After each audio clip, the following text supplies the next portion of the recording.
Start 95 शब्द प्रति minute.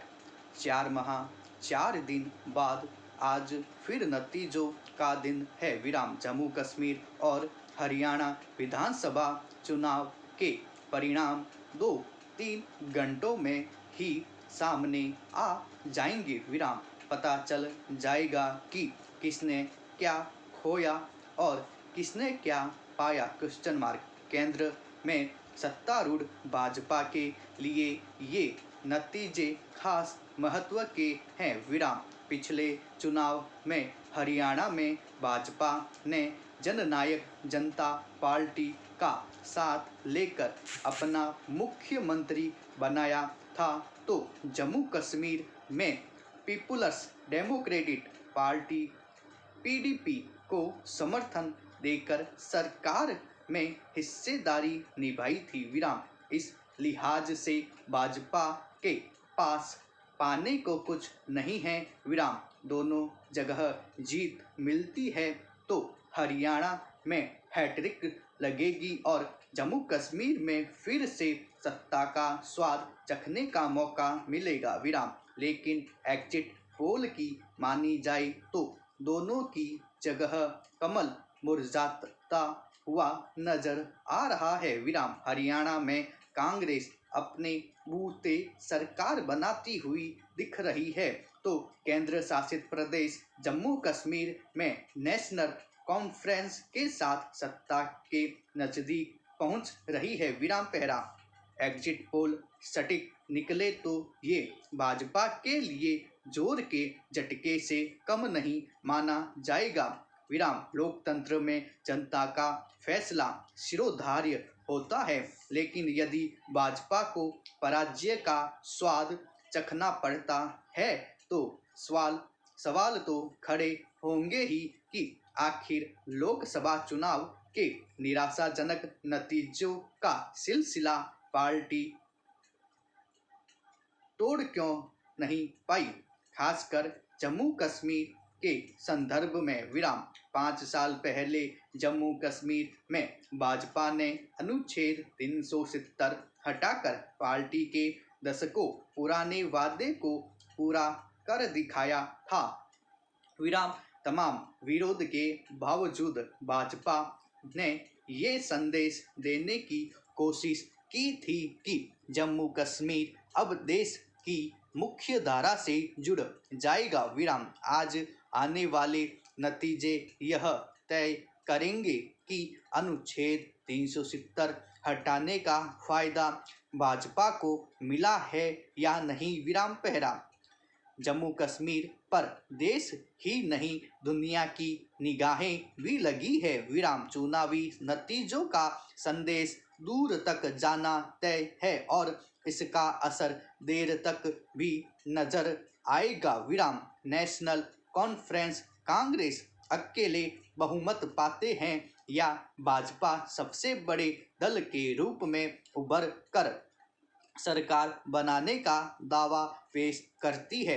केंद्र शासित प्रदेश जम्मू कश्मीर के लिए भी और देश के लिए भी इस वक्त यह सबसे बड़ा सवाल माना जा सकता है और जनता इस सवाल का जवाब जल्द से जल्द जान लेना चाहती है विराम। जम्मू कश्मीर में किसी दल या गठबंधन को बहुमत नहीं मिला तो जोड़ तोड़ के नज़ारे देखना भी दिलचस्प रहेगा विराम। नतीजों की गूंज अगले महीने होने वाले महाराष्ट्र और झारखंड विधानसभा चुनाव तक सुनाई देती रहेगी विराम पहरा। विधि आयोग ने ऐसे मुद्दों से निपटने के लिए एक अलग कानून बनाने की राय भी व्यक्त की विराम। यह भी कहा कि भारतीय न्याय संहिता के मौजूदा प्रावधानों में आवश्यक संशोधन भी किया जा सकता है विराम। सरकार ने भले ही कानून को पहले से थोड़ा सख्त किया है, लेकिन अभी और सख्ती की गुंजाइश दिखती है विराम। कानून के तहत सख्ती का एक उदाहरण बैंकिंग प्रणाली में देखा जा सकता है विराम। जब देश में कहीं भी किसी व्यक्ति को लोन लेना होता है तो बैंक उसका सिबिल स्कोर देखते हैं विराम। यदि सिबिल स्कोर खराब होता है तो उस व्यक्ति को कोई भी फाइनेंशियल ऑर्गेनाइजेशन लोन नहीं देता है विराम। देश की सार्वजनिक संपत्तियों को नुकसान पहुंचाने वालों पर ऐसी ही दंडात्मक कार्रवाई की आवश्यकता है विराम। जो व्यक्ति देश की सार्वजनिक संपत्ति को नुकसान पहुंचा रहे हैं उन्हें सभी सरकारी सुविधाओं से वंचित कर दिया जाए। न उन्हें कोई बैंक लोन दे, न उन्हें मुफ्त राशन मिले, न ही उन्हें कोई पेंशन मिले और न स्कॉलरशिप विराम।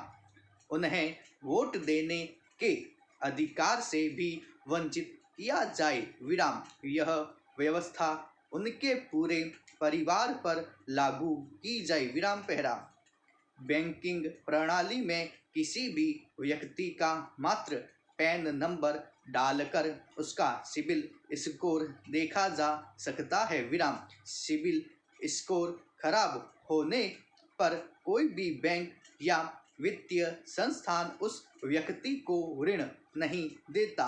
इस कारण से जितने भी ऋण लेने वाले हैं वे चाहते हैं कि समय पर ऋण का भुगतान करें एवं डिफॉल्टर नहीं हो विराम। इसी कारण पिछले कुछ वर्षों से बैंकों की वित्तीय स्थिति में भी सुधार आया है विराम। सार्वजनिक संपत्तियों को नुकसान पहुंचाने वाले अपराधियों के डेटा को भी पैन कार्ड या आधार नंबर या अन्य आधारभूत सूचनाओं से जोड़ा जाना चाहिए विराम। यह डेटा ऑनलाइन उपलब्ध होना चाहिए विराम। अपराधी का पैन नंबर या आधार कार्ड नंबर डालते ही यह पता चल जाए कि उसने देश की सार्वजनिक संपत्ति को नुकसान पहुंचाया है विराम। यदि ऐसा कानून भारत सरकार बनाती है तो यह एक क्रांतिकारी कदम होगा विराम। अभी कुछ दिनों की सजा और जुर्माने से अपराधी खास भयभीत नहीं है विराम। जब परिवार सहित सभी सरकारी सहायता एवं सुविधाओं से वंचित कर दिए जाएंगे तब वे सरकारी संपत्तियों के नुकसान के बारे में कभी सोचेंगे भी नहीं विराम। सरकारी संपत्तियां देश के नागरिकों से मिले टैक्स से बनती है विराम। इनको बचाना जरूरी है विराम। यह समय की मांग है कि इनको बचाने के लिए भारत सरकार और सख्त कदम उठाए विराम। इससे लोगों में एक नया विश्वास पैदा होगा विराम।